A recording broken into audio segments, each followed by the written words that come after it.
Today, we look, just as we are looking at the classifications of counseling, we have two main groups of counseling, and that is the individual counseling and then the group counseling. Individual counseling and the group counseling. You can just imagine what it means. Both of them means. One is saying individual, the other is saying in group. Good. So, just as the name implies, individual, we know that counseling is a relationship between two or more individuals. So, where it is between two individuals, is between the counselor and the client. Then, when we say between two or more individuals, we are looking at it from one counselor situation to more than one client. But in this sense, we are looking at the individual, and therefore we say that we can look at the individual counseling as it is one-on-one counseling relationship between one-on-one between one client and a professional counselor, just as the name implies. You see? Good. It involves one-to-one contact between a counselor and a client. And we can also look at it that it is treated as a unique, you see, the individual, the client here, the client, that's what we are referring to, he or she, the client or that individual with a challenge who need counseling is treated uniquely. That individual is unique and is given that unique treatment because the counselor is going to spend all his time on that individual to help him or her resolve his or her challenges. We have to look at the characteristics of individual counseling. What are the characteristics of individual counseling? One, the counseling is one-to-one basis, usually one-to-one. In terms of the characteristics, another characteristic of individual is saying that it is person-to-person interaction. When they are interacting, this is between a counselor and a client. So, person-to-person interaction between two individuals. One who is trained, the other who is with challenge and needs solution to his problem. Good. Another characteristic of it is that it is exclusively client counselor affair. It is not open to any other person except between the counselor and the client. So all their discussion will remain between the two of them, and that is where the issue of confidentiality comes in terms of counseling. Good. Going in for individual counseling is voluntary. Counseling is voluntary service. People who have voluntarily who have to go for counseling. They are not forced to go for the counseling. The individual should know that I have a challenge. I cannot resolve this particular issue. For that matter, it is important to see an expert in the field who can help me resolve some of these basic challenges I may have. So it should be voluntary that is why when it's not voluntary, you cannot force somebody to go in for counseling. If you force the person, that person may not cooperate with the entire counseling process. Okay. Again, counseling can be as a result of referral to. So once you're saying it's voluntary, the individual walking, the individual can also be referred. It can be referred from the hospital to the client, to the counselor. I've been receiving a lot of clients referred from the hospital by medical officers to come for counseling. In that sense, that person has been introduced in a way that, okay, with your condition, you can come for counseling from this angle. Because of this issue, you come for counseling. Just as people refer clients to the counselor to come for counseling, we counselors also refer clients to go and see other professionals. For example, if you are handling a case, you may be handling a case that we realize that this might be a medical condition, something. Sometimes we refer the client to the hospital for the medical expert also to work on that individual. So you see that just as somebody can refer a client to the counseling or for counseling, the same way counselors also refer to other professionals. But the problem is that you don't just look at people's face and tell them go for counseling. That is where the problem is. You see, when you tell somebody that, you make the person feel bad. What is it all about a counseling? So teachers shouldn't force students to go for counseling. Teachers, do not tell your student the way you are behaving this day, your behavior is not good. You are not doing well, go and see the counselor. No. You will need to help the student or that individual to understand what is the challenge, what the person is going through, and how best you would have wished to help that individual. For example, you can tell the student that, look, what is wrong with you? These days, your performance is going down. Is there any problem at home? Do you think there's something I can do to help you? Then the client or the student is likely to open up for you at that material moment.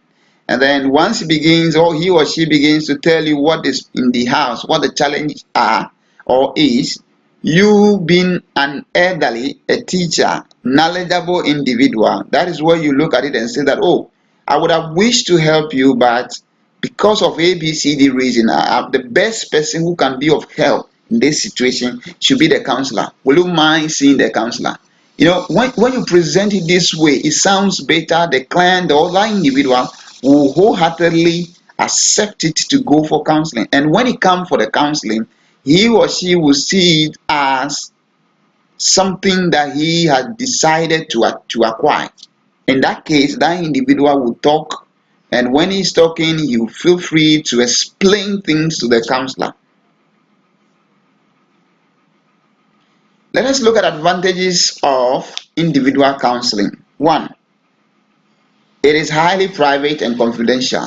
Just as we looked at earlier, that it is exclusively between the counselor and the client. No other person is there. So it is highly private. Confidentiality is high. And in professional counseling, one of the ethics of professional counseling is to keep clients' information confidential. You should keep confidential information. And the work is such that sometimes when we're working with clients, we as much as possible, because of how often we do the job, it's even difficult. Sometimes we don't even recognize who this client or what the client brought to the session. Sometimes he comes, you have to refer to your note to see, oh, okay, this is this person. Why? Because we are interested in keeping people's information so tight that no other person will receive it. That is why in individual counseling, one of the advantages of it is that it is highly private and confidential. Again, it allows the counselor to work on one client at a time. Yes, in individual counseling, the counselor has enough time, enough opportunity to work on one client at a time. So you finish with the client, you spend all your energy, all your skills, all your ability to help that client, so that that client will be okay and be able to resolve his personal challenges. It is easy to create rapport with the client, yes, because it's one person. It's just like you receive one visitor in your home, one person. It's easier to receive the person, oh, how are you? You are welcome, have a seat. But assuming there are more than one, you say, oh, Asimesi, how are you? You too, how are you? You too, how? That kind of thing. And if you are going to give them water, you have to give the water to all of them. But assuming you are serving one person, it is easier. Good. In counseling, in terms of individual counseling, making a client to feel relaxed, well accepted, is easier than to deal with a group. Again, it allows the client to make the necessary adjustment. Yes. In terms of the adjustment can be the client who can tell you, can call you that, oh, counselor, today I cannot attend the session because of A, B, C, D reasons. You see, if we're to be in a group setting, the fact that one client cannot attend, it doesn't mean all other clients cannot make it. For all you know, other group members can come and then they'll continue with the section without the other client. But in individual counseling, the client has the opportunity, and that opportunity is there for the client to do any adjustment. The client can even call you. Sometimes you'll be there when you'll be expecting your client in the afternoon. The client can call you and tell you, counselor, today I cannot make it in the afternoon, but I can only come in the evening. So quickly we have to adjust. And when you see your schedules and you realize that in that same time that client want to come, you have not already booked another client. So you make room for some of these challenges. Then we also look at the disadvantages. What are the things? What are the challenges regarding individual counseling? One, it creates panic. Yeah, because one person walking into a room to see a counselor, one person, and one person in the same in the room with that person alone. Assuming they are more than one, the client may feel a bit okay that after all we are two, so he or she cannot jump on all of us. He or she cannot attack all of us at the same time. But in this case, he's the only one, so that little fear will be there. Good. The client is limited to only one view of the counselor. That's great. In individual counseling, the client is dealing with only the counselor. If it were to be in a group counseling setting where you have one counselor and then more than one client, these clients are likely to share their views, their experiences, and that will help other clients to learn from it. But in individual, it is only between you are limited to the views of the counselor. The next one says that it limits effective sharing of experiences, just as I said earlier. It is expensive and time consuming, yes. If I am going to spend 1 hour on one client to deal with a condition, maybe steady habit, the same 1 hour, if we were to be in group, I would have used the same 1 hour with the same topic, steady habit, developing good steady habit, the same 1 hour to deal with, maybe if the group is made up of 10 clients, I would have used the same 1 hour to assist all the 10 at the same time in a group setting.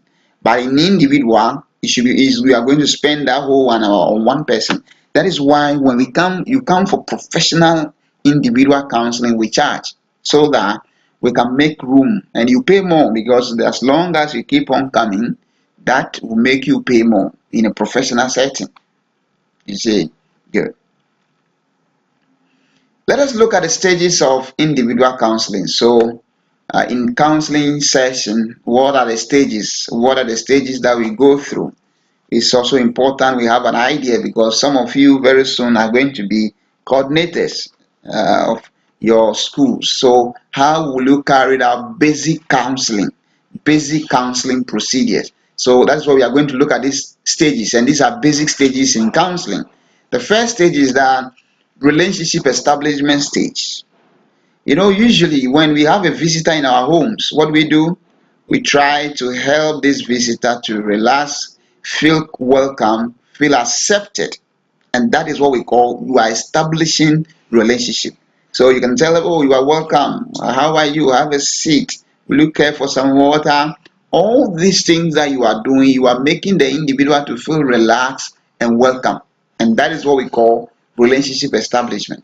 And in a typical professional individual counseling session, we looked at all these critical areas to help the client to reduce the level of fear and anxiety, because sometimes the client is coming in without knowing what he's coming for. Who is that? Sometimes you'll be in a counseling unit and somebody will walk in and look at you see that the person is surprised. You see?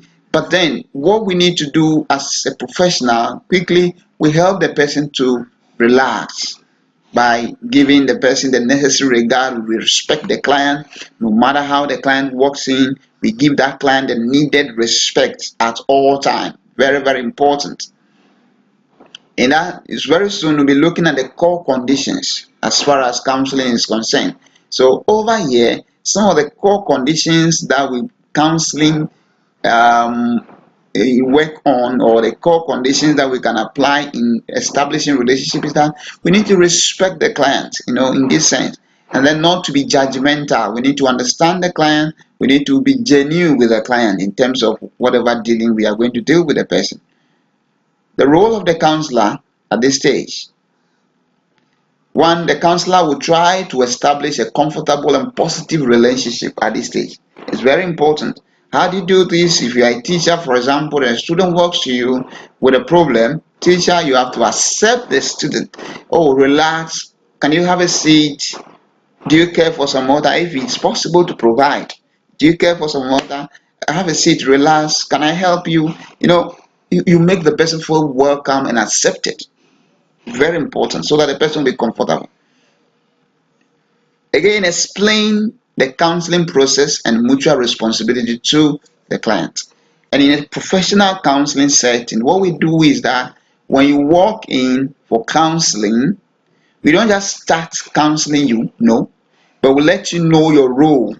and the counselor's role. So in a typical counseling setting, we tell the client, okay, you are welcome. This is the counseling session, and in a counseling, this is what counseling means. But we are not going to define what counseling is. But we let a person know that counseling is a mutual responsibility. We have mutual responsibilities, and you have a role to play. I have a role to play as a counselor. So in that sense, the client knows what exactly is to do. For example, if the client doesn't talk to you, there is no way you understand the challenges of the client. So the client will have to talk, the client will have to cooperate, the client will have to go through the section. And you explain to the client that the section is not going to be one day affair. You are going to go through for some number of sections. And for that matter, you need to schedule. All these are responsibilities that the clients have to do. And then you let him know that, okay, you or you, the counselor, these are your roles as well. Then you, the counselor here, another role of the counselor is to facilitate communication. The client will come without, will not be willing to talk, but you will have to start the communication process. Good. What are the roles of the clients? What is the client supposed to do in this direction? The client will need to understand the counseling process and his or her responsibilities, because the counselor has already explained the responsibility of the client to him or her. Again, the client will need to share and amplify reasons for coming. And then the client will also have to cooperate in the assessment of both the problem and the self. Because the individual and the problem. In counseling, we look at the individual. The individual is there. Without the problem, that person wouldn't have come. So once the person walks in, that means because of the problem, the person has come. So in terms of assessing the person's problem and the individual's capability, which is the self, you see, the suggestions, the options that you are going to make available to the individual, we need to assess the individual capability, whether he or she can apply those principles, so that will help resolve the problem. And in that sense, the client must be willing to cooperate. The second stage of individual counseling is about problem identification. In counseling, counselors, we believe that usually when clients walks in, it is not everything they say at the first instant that is right. You see, we look at it from different angles. Sometimes with time, you get to know that the problem that the client may present at some point may not really be the problem that the client is having. Sometimes it might be something else, but the client will want to see, want to be double sure whether he can trust you before he or she will start talking to you. So some of these things are critical, and in counseling we pay so much attention to that, and we know. So we prepare the client's mind for us to really identify the client's problem. So in a typical counseling situation, in terms of identifying the problem, the real problem, in terms of identifying the real problem of the client, it is always good we find out, we ask questions, we communicate well with the client. You see, it is always right. A student can walk to you and will start crying. What is it? I've heard that my parents are this. Something has happened at home. You don't have to be in a hurry as a teacher to just accept that story. You have to take your time and find out more what has happened. Does it mean that the student will have to leave the classroom to the house? Will it be the best option at that moment? These are the things you need to find out. You see, so how will you do this? If you are the counselor, if you are the coordinator, you are the teacher, then you will need to use communication skills, because if you don't communicate well with the client, you will not get to the bottom. You will not be able to identify the real problem of the client. It's very important to look at that. The next one that you have to do is questioning of the client. We need to apply the necessary questioning skills. The skills are the one that will help unearth, you see, the problems of the client. The moment you continue to question the client, they shouldn't be like quizzing, just What's this? What is that? What is that? Sometimes the client will not, the student will not finish answering one. You are asking him or her another question. No. You need to take your time, ask open-ended questions so that the client can talk and explain things to you. We need to be very sensitive about people's culture so that we don't begin to speak ill of people's belief and people's religion, people's culture. So when we are addressing them, we should address them properly. When we are handling them, when we are working with them, we should work with them properly so that we don't have problem with the people. Again, just as I said earlier, we need to learn to differentiate between what problem the client has presented and then the real problem, which is the problem identified. Good. The third one is goal setting formulation. Goal setting and formulation of what intervention. What are we to do if the student's problem is about bad study habits? A student can walk to you and say, I cannot study, I cannot concentrate in the class. What is the problem? I don't even know.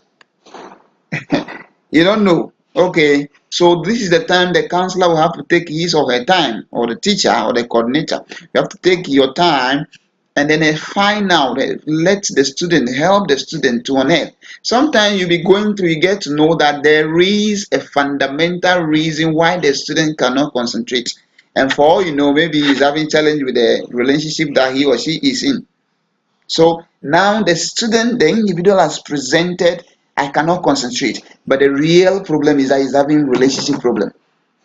So the relationship problem becomes a problem identified. That is exactly what you are going to deal with.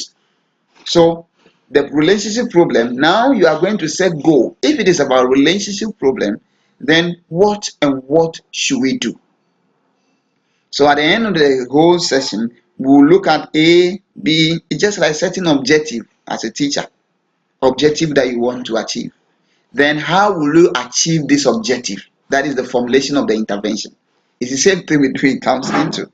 So in counseling, we look at all these to see how best we can do with the various interventions. And in counseling, we apply a lot of theories and principles to be able to unearth the problem and get the actual intervention that will help this particular client to resolve a particular issue.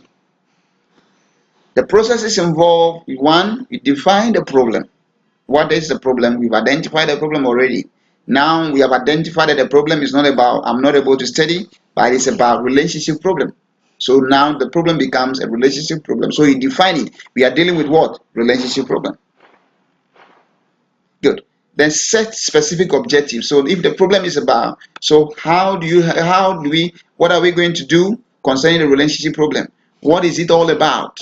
Is it about broken hearts? How are we going to resolve this broken heart? Are we going to resolve it so that the client can have the partner back, or we are going to help the client to accept the fact that life, you cannot have it all like that. Sometimes it's ups and downs. There are ups and downs in life.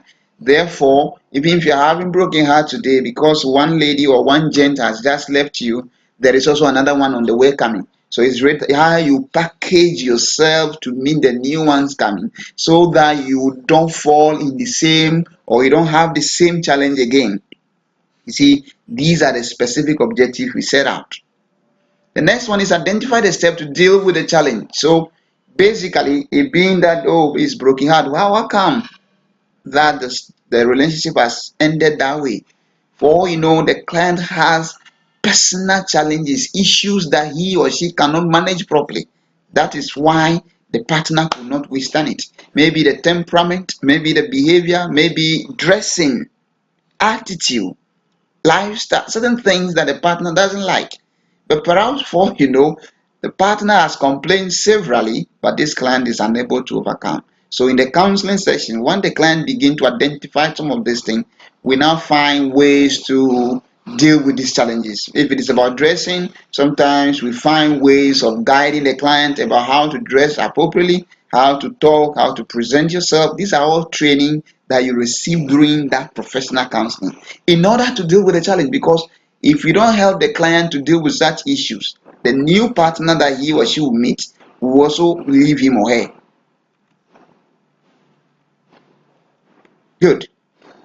The next process that is involved is that explore the consequences of the suggested solution. You know, you may suggest a solution to the client. It doesn't mean that every solution that you suggest or in the course of counseling that you have discovered will help that a particular client. A solution, a particular strategy will help client one, but that same strategy may not help client two, even though their challenges or their problems are the same. Why? Because of the individual differences. As teachers, when we are handling students in the classroom, that is why earlier I said it's always good we vary our teaching methods in the classroom so that students can actually benefit from us. All students, if not all, about 70 to 80% can benefit from our teaching. It's the same thing in counseling. So we vary the techniques, we vary the theories, we have varied approaches that we apply on a student, on a particular client. Then we need to also prioritize the solution. What do we need to achieve? How do we need to achieve it and at what time? The first stage or the next stage is talking about application of intervention. Now we have set objectives, we know what and what to do. How do we apply it? So a counselor has to encourage, this time we encourage the client, we try to help the client to discover and apply this intervention. For example, if we're to be the issue of the client not dressing properly, sometimes counselor will come out with the video, give it to the client, or sometimes tell the client, go to YouTube, download this kind of video, watch this kind of video, how to dress properly, how to put the this and that, how to combine colors. You know, people don't know. People have challenges in combining colors when they are putting up their clothing. Sometimes somebody will make a makeup and you can see clearly that the person is not too sure what he or she is doing or might be doing. You know, some things that we put on. So we guide the clients step by step how to put these interventions in place so that the purpose of helping the client is that we do this encouragement to help the clients practice this thing and see whether there will be some changes or we can experience some improvement in the life of this client. That is not all. The counselor again will often maintain contact as a sort of follow-up. So sometimes we call our client, we visit our client, we want to see whether they are improving, whether there is growth in this new character, this new behavior they are learning, whether they are improving. So we encourage them. Sometimes the client may be having challenges. We need to encourage them. Teachers, that is our job. We need to encourage our students. Sometimes a concept may be difficult. We need to encourage our students to see how they are progressing, how they are coping up with some of these challenges. Now, we come to the last stage, which is the termination stage in counseling, the fifth stage. It is termination stage. And just as the name implies, terminates. You know, usually we are coming to the end of the counseling session. And if we don't just get up and one day just the client comes and say, oh, that is the end. No. But you go through processes.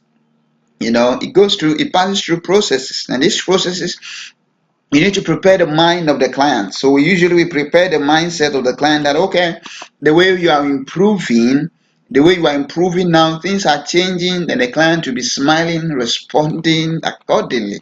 You know, then you let the client know that, okay, the way things are going, gradually we are coming to the end of our section. Therefore, maybe in our subsequent, maybe the next 2-3 sessions, we may see whether we can put it to an end. You see, so you prepare the mind of the client, try to make things simple for the client. Sometimes we try to, if it are procedures, we try to help the client to summarize the key points throughout the lesson, throughout the counseling session. Just as teachers do in the classroom, where you finish your lesson, you need to wrap up your lesson. And how do you wrap up this lesson? You help your student to summarize the key points, the key things that you've learned. It's the same thing in counseling. The key things that a client have studied or have gone through, we look at all this too. Good. Now we are finished with the individual counseling. So at this time, we'll go to what a group counseling is, because we have looked at the two major kind or classifications of counseling. Good. Now, group counseling, we can look at group counseling as a counseling activity between a counselor and more than one client. So now it has changed. One counselor and then a client to be more than one. In that sense, we have two or more clients. Good. And we say that group counseling as a goal-directed activity with a small group of people aim at meeting socio-emotional needs and accomplishing tasks. Yes, they have a task, they have a reason for coming. And what is the reason? They have something to resolve. It could be about social issue, it could be emotional issue, it could be religion, it could be financial, whatever, that they have a task to achieve within the setting. That's why they have come as a group.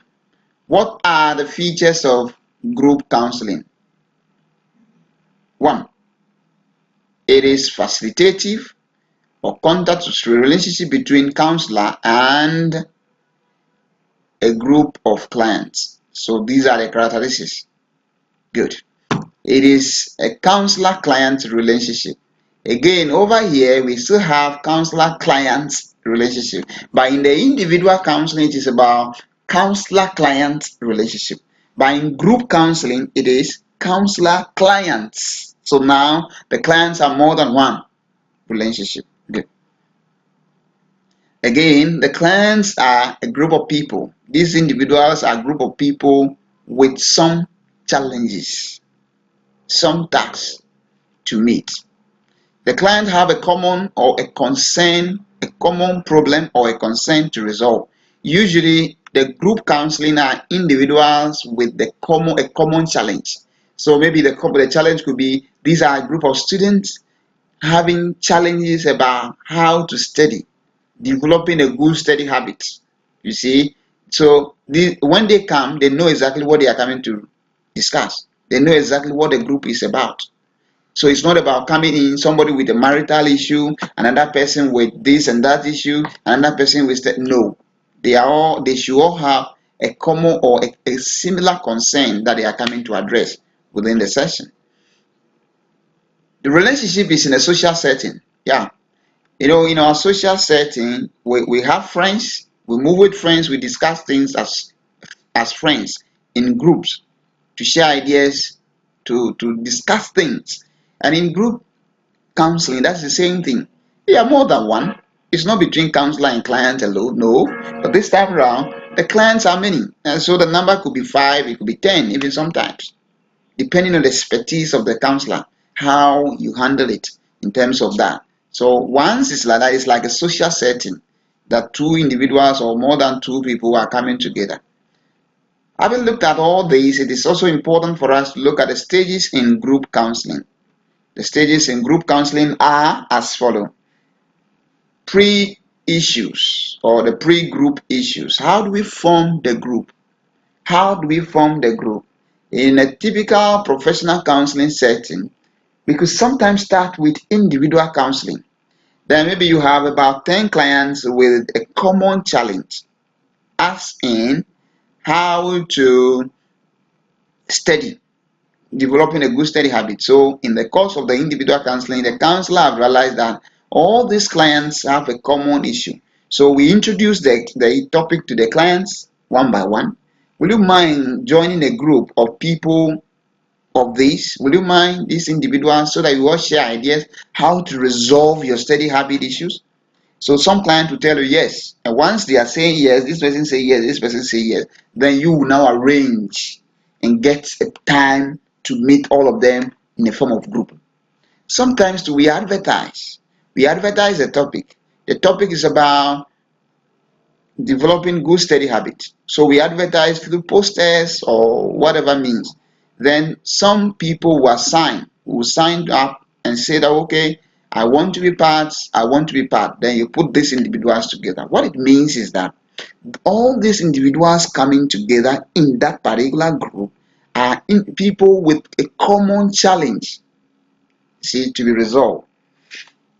Again, The leader or the facilitator preparation in this formative phase is crucial. What it means is that the work of the one facilitating, the counselor, the work is important here. If you don't do it well, you will see people with marital problem, people with relationship, normal boyfriend girlfriend relationship problem, people with steady habit, all coming into the same group. So you see the kind of confusion that is going to cause. You see, and so you need to do a lot of work when you are forming a group. Even as teachers in the classroom, when we are forming groups, we don't just get up and form groups. What are you forming the group for? It is for a purpose. That group is for a purpose, and for that matter, you need to form the group appropriately to achieve that goal. What is the role of the counselor within the formative stage? One, you need to identify the general goal and the specific purpose of the group, just as I said earlier. Again, develop a clearly written proposal for the formation of the group. Why the group? What do you want to achieve? How do you advertise the group to the people? And at the end of the day, the specific benefits of the group. Good. Announce the group in a way that will provide adequate information. This thing should be clear. Are you doing for only female or only male? It should be clear. What is the topic? What do you want to achieve? All the details as far as the group is concerned, all these things must be clearly explained and stated. If it is poster, you should put it clearly stated on it. Okay, the group is for level 200 students in diploma in education. The group is for level 300 students and on TVET construction or these or vocational or just that. It should be specific so that when people want to come in, they know that these are the groups of people that the group is about. It's very important. The role of the members at this stage, those who want to be part of the group, so they need adequate knowledge about the nature of the group. You need to know which group you are joining. You don't just get up, just as people do today. They create the group, circulate it. They want everybody to join. And some people, to every group they want to join. You know,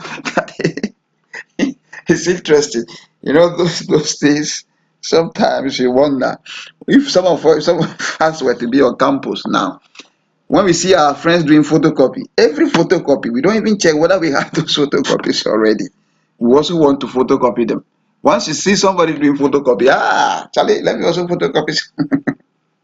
These are common features of students. The same way today, any group people want to join, it is not every group that is for you. Not every WhatsApp group that you should be in a hurry to join. Why are you joining that group? What is the aim? What is the motive of the group? We should all be very careful in joining groups anyhow. If not, one day they may call you are one of the cool makers.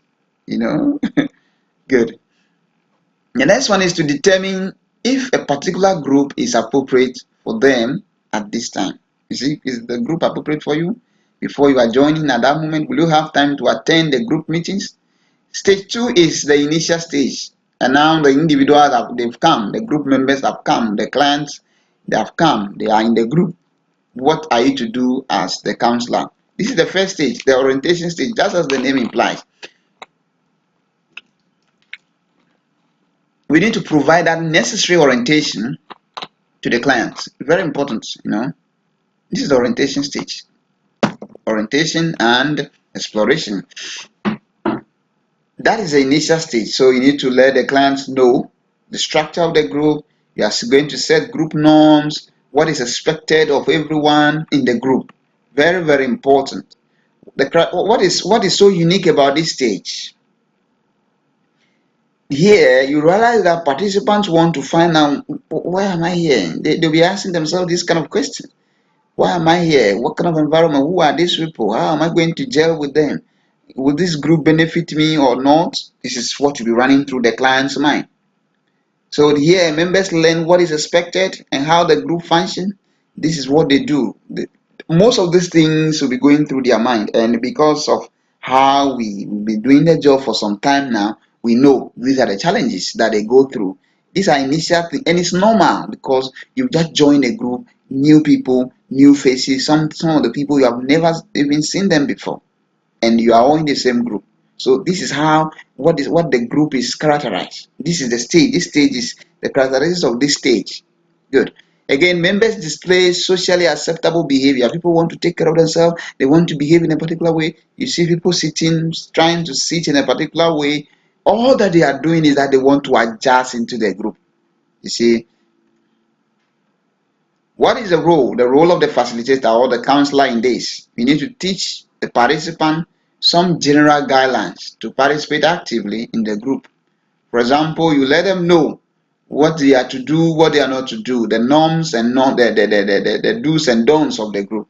For example, you can set and say, okay, once we are meeting at this time, we should all make it a point to meet at that time. If it's going to be 5 p.m., we are all meeting at 5 p.m. Then you can raise it that what about if somebody is not able to come around 5 p.m.? What do we do to the person? If someone is late, so the group members will suggest A, B, C, D, then you all arrive. In this level or at this stage, you don't dictate to the clients. No. You are only going to help them to come up with the rules so that they will be part of the formation stage. It doesn't look like you are going to impose things on them, no. But they should be part of everything. Good. The teaching, so you teach them the basics of group process, how group work. People have all kinds of attitude, characters that they come in with the group. And when they come into the group, they need to be assisted to go through the group process. That's when somebody is talking, you don't have to raise up, you don't also have to start talking. You got to wait for the person to finish before you also talk. Now, what is the role? What are the work of the members of the group too? The members of the group also have something to do. You also have something to do. So one is taking active steps to create a trusting climate. So quickly you need to adjust. You have to adjust so that you can also flow accordingly in the group. Good. You need to learn to express your feeling. How do you express your feeling? The fact that you are angry with a statement from a member of the group doesn't mean you should throw your hands. We need to learn how to adjust into this group, how to present your thoughts, your feelings, so that you don't make someone angry. These are the key things. Very, very important. And in a way, it helps so that the group will function or achieve its aim. Again, being willing to make oneself known to others. You don't need to hide yourself in a corner. And there are some individuals, even within the classroom setting, they are always solo. No, this is bad. We need to open up to others. You need to make networking is important. Life is like that. It's about networking. We are social beings. So you cannot say that you cannot be so much reserved. Even when people want to approach you, you are running away from them. No, we need to work out some of these things. And in group setting, we need to deal with some of these challenges. Basic problems that can arise at this stage is about some members will not even want to talk at all. They want others to talk.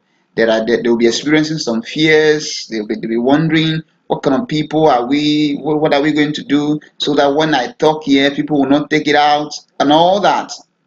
What will be the challenge? What problem will I face? This thing that we are coming to discuss, won't it be in the public domain? These are some of the challenges that we are likely to face at this stage. Now, the third stage for the group counseling is about dealing with the resistance. Just the name implies. People will be having some resistance, misunderstanding initially. The group initially to be rough. Before with time, people will begin to gel up. So before the group can begin doing a deeper level of work, it is typically goes through some challenges. It's not transition. How they must understand each other, they must cooperate with one another before we can start the job. When that cooperation is not there, they can't do any good job. So these are all the challenges that the individuals may be going through at this time. People will be defensive, some anxiety, some fear, some little the conflict here and there. And all these things are factors that will crop up or issues, challenges that are likely to come up during this stage of the group counseling. Good.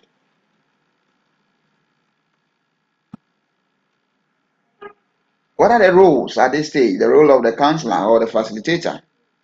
You need to treat the group members, the importance of recognizing this and expressing their anxiety. You see, in a professional counselor who is handling a group counseling session, he or she he's aware of some of these things. So he will prepare them, he begin to teach them, yes, knowing what they might be going through, what might be going through their mind, how to talk to them so that they'll feel relaxed and all that. Now you need to help the participants to recognize the way in which they react. Those who are so defensive, those who are open, those who are who want to hijack the group. You need to help them to understand some of these things so that things will move on very well in the group. If not, you will not achieve the result of the group. You see, it's always important you go through these things very well. Now, what's the role of the members of this group? What are they to do? One, they need to respect their own struggle, yet continue to explore. They should know that these are the challenges you are going through. It's normal because you are meeting new people, maybe for the first time. So they may have some struggle, and the members must know and see how to resolve some of these challenges. And then they need to move from being dependent to independent. They need to be on their own. They need to express their views. They don't need to always be saying, "Oh, yes, yes, yes." You know, there are some individuals who are very good. Yes, I agree. What is it that you agree on? They don't even know. You see? Good. Some of the problems at this stage, members can be categorized as problem type. Some people they'll start giving names to other. Hey, you there, you like talking. As for you, you like talking. You there, you everything. You are boastful. You are pompous. You know it all. These are the kind of names that people at that level are likely to formulate for their friends, which are challenges that the counselor must be aware or the facilitator must be aware of to be able to prepare and handle it properly. Some members will not even want to talk at all. These are the things. So you need to help them to overcome. Some, if you see, when we are confronting issues, sometimes a member of the group will make a comment, another member will react in a particular way that may not be comfortable with the one who made the earlier comment. Sometimes we need to know this. These are the confrontation issues. If they are not handled properly, some clients can even retreat. They will never talk again. They will never talk in the group, or even some will stop coming in the group. They will stop coming for the group meetings. So all these things ought to be handled properly. The fourth stage is the working or the cohesion stage. This stage, you see, these stages we are talking about are not things that will happen one day. No, these are things that will happen through various sections. It can take about 1 month. So after 1 month, then you see that the people are now beginning to understand each other. They are now cooperative. They are now gelling. So based on that, you can now start dealing with the real issue. So it is not the first day that you start dealing with the problem. No, it's not possible in a group counseling. It's not. You do that, you are likely to have a lot of people losing. You lose a lot of members of the group. But you need to go through the process and help the people to understand each other, begin to be ready to work with one another, understand why they are there, and be willing to commit their best into the group. So the working stage now means a lot of work has already been done. You see, a lot of work has already been done. What exactly is the problem? Why they are in the group? What is the objective of the group? What do you want to achieve? So the problem is about developing good study habit, for example. So this is the time they need to explore options. What do you mean by good whatever? So now the counselor has a role to play. You need to provide systematic reinforcement of desired group behavior. So group behaviors that are good, we need to give some reinforcement. That is good. You are doing well. That is very good. Just as in the classroom as teachers. Well done. Clap for him or her. That kind of thing. These are all reinforcement of good ones. And those that are not good, you have to find a very nice way to deal with them. It's very, very important. So, for example, look for common themes among members work that provide for some universality. The work that the members do, you need to find what are you talking about. It should be common to all the members. You shouldn't be speaking in any jargon when others will not understand. Again, the counselor will need to continue to model appropriate behavior. He himself, the way he is caring, he handle issues, everything is going within the group. He should be mindful of that. The role of the members of the group at this stage. The members are to bring into the group session issues they are willing to discuss. If the members are quiet, some members are quiet and others are sharing their views, very soon all of them will be quiet. So we need to know all these things. Members must be willing. You see, you have decided to join the group, and therefore you need to play your role very well. You should share your issues, your affections, your likes, your dislikes with the group, so that together you resolve issues. The last stage, which is the fifth stage, and that is the consolidation or consolidation and termination stage. Good. The role of the counselor, as the name implies, we are coming to the end of the whole session where you need to let the clients know, just as I said earlier in the individual counseling. You don't just get up one day and say we have dissolved the group. No, you need to assess the group members, begin to see the improvement in them, and then when you get to know that they are improving, they are growing, growth is taking place gradually in the new behavior that you are learning, then with time you inform them that, okay, now that we are getting gradually to the end of our objective, we have achieved our objective, maybe in our next subsequent or next 2 or 3 sessions we will need to put the group to an end. Good. You need to assist members to determine how they will apply these skills. You have learned some behaviors and they are doing it, how much they can apply it in their lives. They can apply it in their daily life, so that at the end of the day they will achieve their aim. Then the members also have a role to play. Just as the counselor has a role to play, the clients also have a role to play. It's the same thing in individual counseling. Good.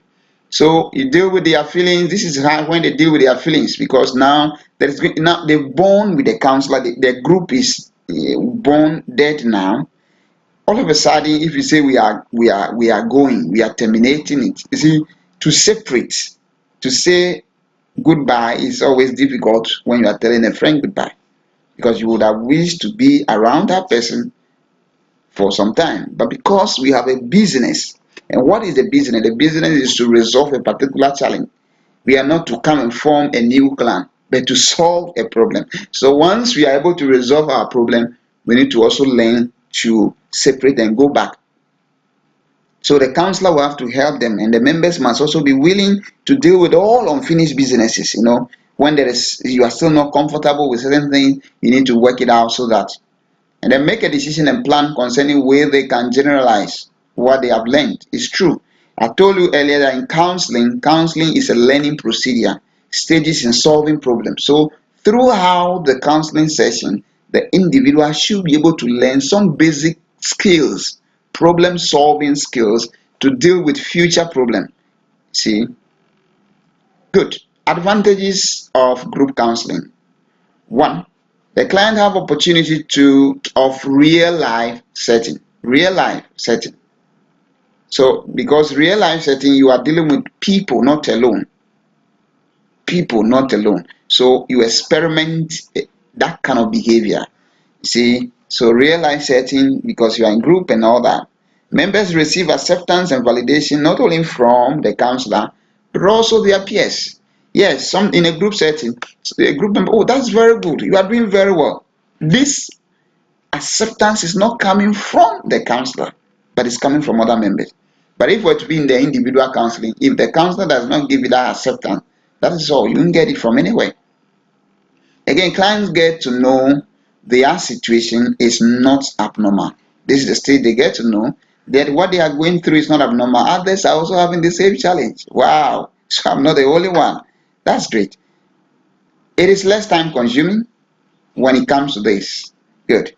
It also helps clients to make new friends. Yeah, there are instances that some clients in a group setting, some of my clients in a group setting, after the group meeting, they are able to gel up, and some are married. That's wonderful. But that's not the purpose of coming. But at the end of the day, it becomes a co-curricular, a kind of extra curriculum plan one, and that happens. These are things that happen. The disadvantages about some of these things.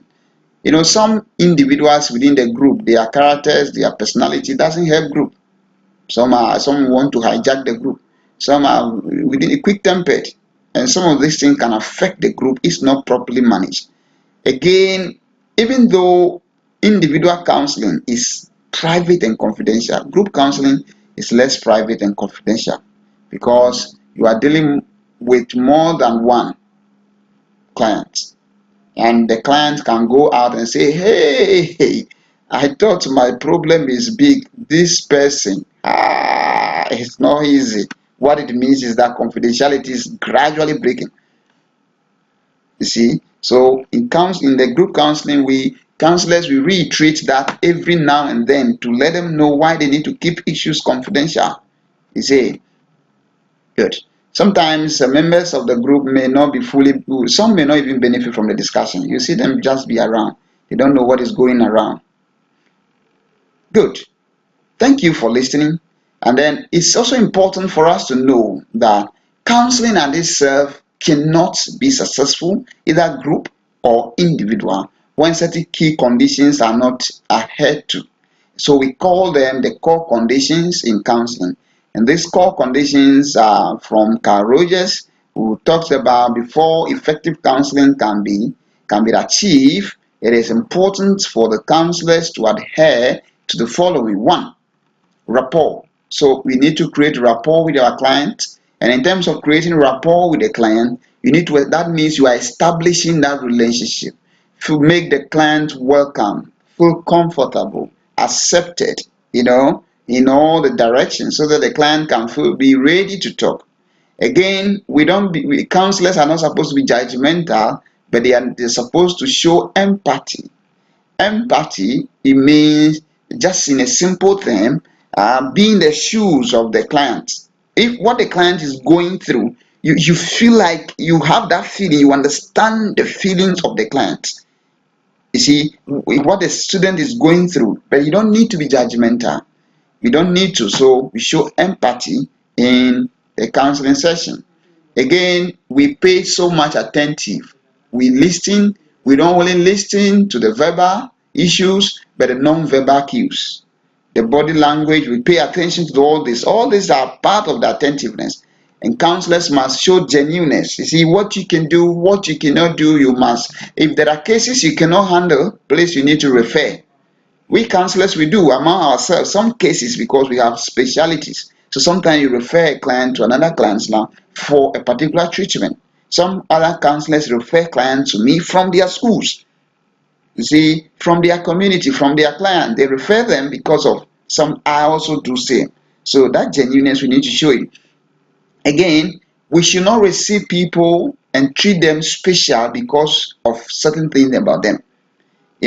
Because the person is from your tribe, the person is in your religion, the person is in your class, you treat that person special. No. And then others, you don't treat them special. No. Just as some of these things could happen in our classroom because a child's parent, the child's parent, you take very good care of that child. You pay so much attention to that child when you are teaching the classroom, whilst other kids are left. You see, you just leave others. When that happens, it is not. You are giving conditional positive regard. You see, but we need to give unconditional. Our regard that we give to people should not be based on any condition. Let us not treat people because they are unique. What is so unique about them? What is so unique about a human being? We are all human beings. The fact that you are tall and I'm short, it doesn't make me a non-entity. The fact that you are slim, somebody is big, it doesn't mean it's not a normal human being. The fact that one is dark, the other is fair. You see, we all have a role to play at some point in time. After all, if you are tall and somebody is short, something cannot. You see, one day, the short person will do certain thing that you, the tall person, cannot. You see, at the end of the day, we are all very important. That is what I want to let you know. That as teachers, we need to treat our students equally. We need to respect them equally. We need to give them that attention equally, not to give some attention and leave others. Good. We are always specific. What are we dealing in counseling? It's always important because sometimes you may be dealing with a particular case, then the client will bring a different one. No, we want to be sure of what we are dealing with and finish that one before we take any new issue. I would like to say thanks so much for listening at this stage.